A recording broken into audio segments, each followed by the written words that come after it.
मी ज्योती महेंद्र तोटे. माझ्या बहिणीने तिच्या मुलीसाठी पायाला लेझरची ट्रीटमेंट डॉक्टर साखरे यांच्याकडनं घेतली होती. ते ऐकून मी त्यांच्या दवाखान्यात आज आले.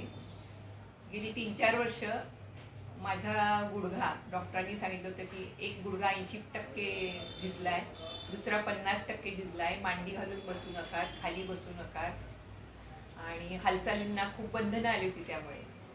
पण आज मी डॉक्टरांच्या दवाखान्यात आली आणि त्यांनी जी लेझरची ट्रीटमेंट 1 तासभर मला दिली सगळ्या पॉईंटवरती, त्याच्यानंतर मी 4 वर्षांनी पहिल्यांदाच पूर्ण मांडी घालून बसू शकले.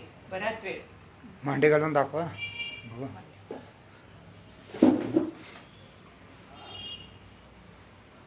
की जी 4 वर्षात मी घालू शकत नव्हते. मला मांडी घातल्यानंतर दुखलंही नाही, दुखणं पुष्कळ कमी झालं. एक अगदी काही टक्के फक्त दुखणं एका ट्रीटमेंटमध्ये, एका सिटिंगमध्ये माझं कमी झालं. तर सगळ्यांनी ह्या लेझरचा ट्रीटमेंटचा उपयोग करून घ्या आणि ह्या सुविधेचा लाभ घ्या.